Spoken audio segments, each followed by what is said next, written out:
আজকে আমি তোমাদের বর্ধমান বিশ্ববিদ্যালয়ে যারা ফোর্থ সেমে এবারে দর্শনে মেজর রেখেছো বা দর্শনে অনার্স নিয়ে পড়ছো সেই বিষয়টা সেকেন্ড পার্টটা সাজেশন করে দিলাম। তোমরা জানো এখানে সেকেন্ড পার্টে কি আছে, লজিক পার্ট। এই লজিকে তোমাদের লজিকও করতে হবে প্লাস লজিকের প্রশ্নও আছে, দুটোই করতে হবে। তাই আজকে আমি যে ভিডিওতে তোমাদের যে কথাগুলো বলছি তোমরা অবশ্যই মনোযোগ দিয়ে সে কথাগুলো শুনবে।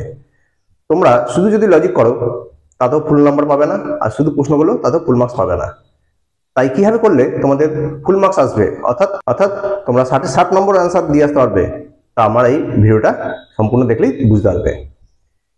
এখানে তোমরা যারা লজিকে খুব ভালো পারদর্শী তাদের তো খুব অসুবিধা হবে না আশা করি, কারণ লজিকের যদি জানো বা লজিক যদি তোমরা শিখে যাও তাহলে লজিকের মধ্যে থেকেই প্রশ্ন হবে, তাই তোমাদের কাছে এটা ইজি হয়ে যাবে।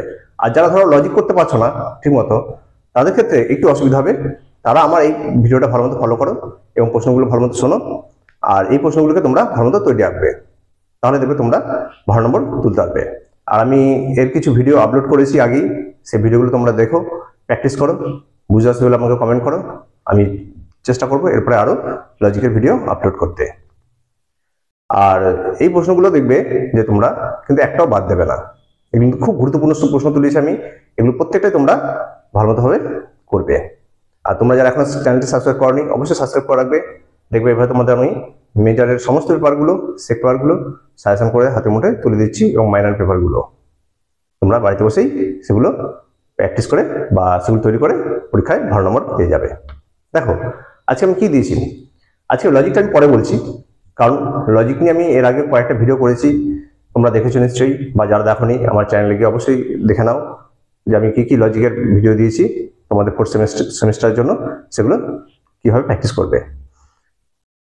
আমি প্রথমে তোমাদেরকে প্রশ্নগুলো বলে দিচ্ছি, কারণ প্রশ্ন নিয়ে তোমাদের অনেক সংশয় যে কেমন ধরনের প্রশ্ন আসবে। তোমাদের তো বলে দিই যে তোমাদের প্রশ্নগুলো কিন্তু শুধু প্রশ্ন কিন্তু আসবে না, প্রশ্নের সাথে আবার লজিকও পাবে। অর্থাৎ একটা 5 নম্বর প্রশ্নতে দেখা গেল 2 নম্বরের প্রশ্ন 3 নম্বরের লজিক, বা 10 নম্বর প্রশ্নতে দেখা গেল 5 নম্বরের প্রশ্ন 5 নম্বরের লজিক, এভাবেও আসতে পারে। বা লজিকের জায়গায় অথবা দিয়ে লজিক দুটো, প্রশ্নের জায়গায় অথবা দিয়ে দুটো প্রশ্ন, যেরকম ভাবে প্যাটার্নে আসতে পারে। তোমরা নতুন সিলেবাস, তাই তোমাদেরকে শিওর বলা যাচ্ছে না যে কি যে এইভাবেই আসবে, তবে তোমরা আমার প্রশ্নগুলো করে গেলে পরে তোমরা সব ধরনেরই প্যাটার্নের প্রশ্ন পেয়ে যাবে। দেখো আমি প্রথম প্রশ্ন কি দিয়েছি, ভেরি ইম্পর্টেন্ট গুরুত্বপূর্ণ প্রশ্ন। প্রথম প্রশ্ন, বচনের বিরোধিতা কাকে বলে, এর শ্রেণীবিভাগ করে প্রত্যেক প্রকারের সংজ্ঞা এবং পার্থক্য লেখো। তাহলে কি দিয়েছি, বচনের বিরোধিতা কাকে বলে, বচনের বিরোধিতা শ্রেণীভাগ করো। বচনের বিরোধিতা তোমরা জানো নিশ্চয়ই 4 ভাগে ভাগ করা হয়, বিপরীত বিরোধিতা, অধীন বিরোধিতা, বিরুদ্ধ বিরোধিতা, অসম বিরোধিতা। এই 4 প্রকার ভাগের সংজ্ঞা মনে রাখবে, বৈশিষ্ট্য মনে রাখবে, আর এগুলো একে অপরের সাথে পার্থক্য, অর্থাৎ বিপরীত বিরোধিতার সাথে অধীন বিরোধিতার পার্থক্য, বিপরীত বিরোধিতার সাথে বিরুদ্ধ বিরোধিতার পার্থক্য, অসম বিরোধিতার সাথে বিপরীত বিরোধিতার পার্থক্য। আমি কি বলতে চাইছি তোমরা বুঝতে পারছো নিশ্চয়ই। তাহলে একে অপরের সাথে পার্থক্য কিন্তু রিলেটিভ এভাবে আসতে পারে। তোমরা যদি আমার এই প্রশ্নটা অর্থাৎ বচনের বিরোধিতা কাকে বলে, বচনের বিরোধিতা শ্রেণীবিভাগ সহ আলোচনা করো, এইটা যদি ভালো মতো করে রাখতে পারো, তোমরা একটু বুদ্ধি করে করবে। 4টে করে আছে, যে 4টের যদি বিপরীত বিরোধিতার সাথে বিরুদ্ধ বিরোধিতা দেয়, এই দুটো টপিকের সংজ্ঞা বৈশিষ্ট্য আর একটা উদাহরণ দিয়ে দেবে, তাহলে পার্থক্য হয়ে যাবে তোমাদের। ঠিক আছে, স্টারবক্স প্রশ্ন, ভেরি ইম্পর্টেন্ট প্রশ্ন।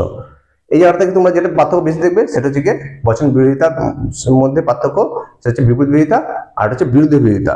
এই দুটোর মধ্যে পার্থক্যটা ভেরি ইম্পর্টেন্ট হিসেবে দেখবে।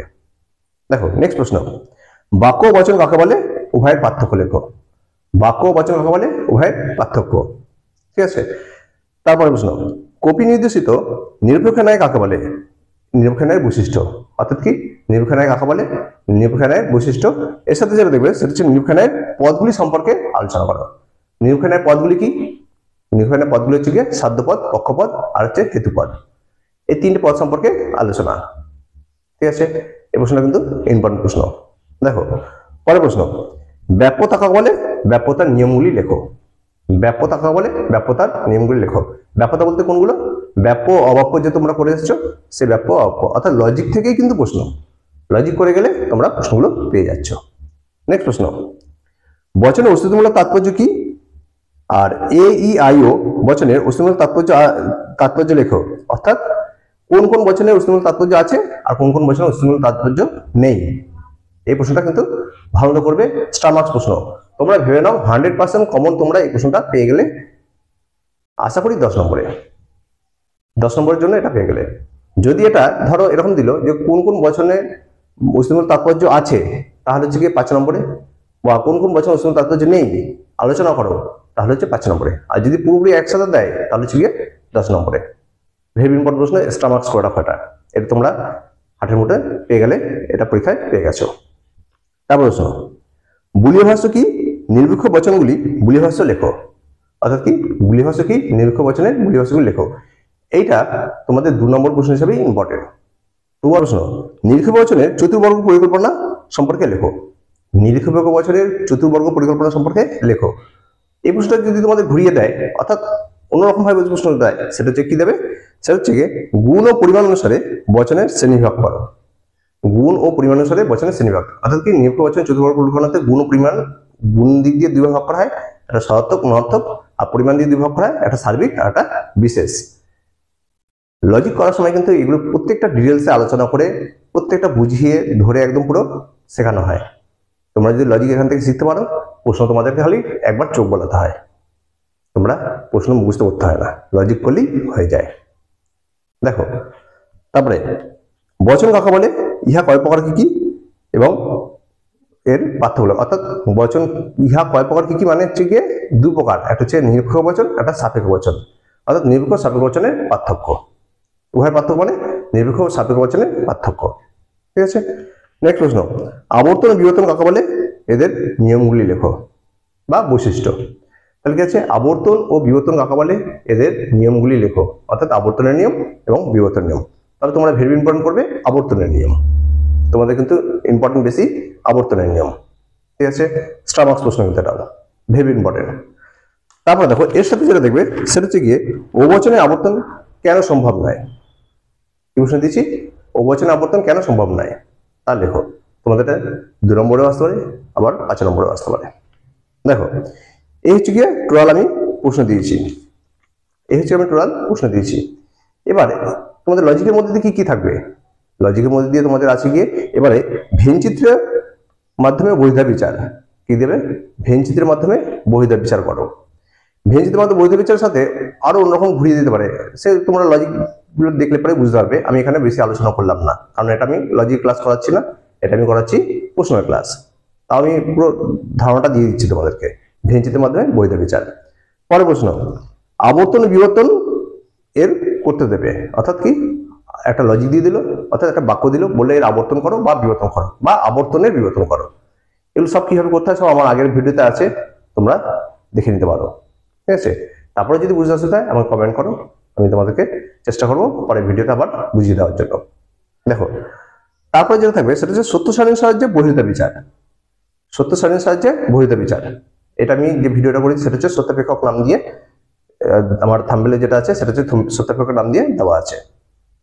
এই সত্য সারণীর সাহায্যে বহির্দা বিচার, এইটাই আবার আরেকটাতে আসতে পারে, সেটা হচ্ছে সত্য সারণীর সাহায্যে কি করো, সত্য সত্য সত্য মিথ্যা আর প্রতীক, অর্থাৎ সত্যতা নির্ণয় করো বা সত্য মূল্য নির্ণয় করো। ঠিক আছে, সত্য সাহায্যে সত্য মূল্য নির্ণয়, এই প্রশ্নটা কিন্তু এগুলি লজিক কিন্তু তোমাদের ইম্পর্টেন্ট, মানে এগুলোই লজিক তোমাদের আসবে এবারে। আর এছাড়া আছে আরেকটা যেটা, সেটা হচ্ছে গিয়ে 19 রুলস। তোমরা জানো যে 19 রুলস যারা নিশ্চয়ই করছো, যে তোমাদের এখন নতুন খুব একটু অসুবিধাই হচ্ছে, কারণ এই জিনিসগুলো অর্থাৎ ভেনচিত্র, আবর্তন বিবর্তন, সত্য সারণী, এগুলো তোমরা উচ্চ মাধ্যমিকে কিছুটা ধারণা পেয়ে এসছো, 19 রুলসের কোনো ধারণা পাওনি। ঠিক আছে, এই হচ্ছে কি তোমাদের টোটাল দর্শনের সেট। তোমরা যারা এখনো চ্যানেলটা সাবস্ক্রাইব করনি, আমার চ্যানেলটা সাবস্ক্রাইব করে রাখবে। আমি এরপরে চেষ্টা করব যে আরো কিছু তোমাদের জন্য কিছু দেওয়া যায় কিনা, অর্থাৎ 2 নম্বরের প্রশ্ন, এখান থেকে যে 2 নম্বর প্রশ্নগুলো হবে সেই 2 নম্বর প্রশ্নগুলো আমি একটা ভিডিওতে দেওয়ার চেষ্টা করব কয়েকদিনের মধ্যেই। দেখো, আর লাইক কমেন্ট কিন্তু অবশ্যই করবে, আর বন্ধুদের শেয়ার করবে বেশি বেশি করে, যাতে তারাও এই ভিডিওগুলো পেয়ে যায় এবং তারাও প্রশ্নগুলো হাতের মুঠে পেয়ে যায়।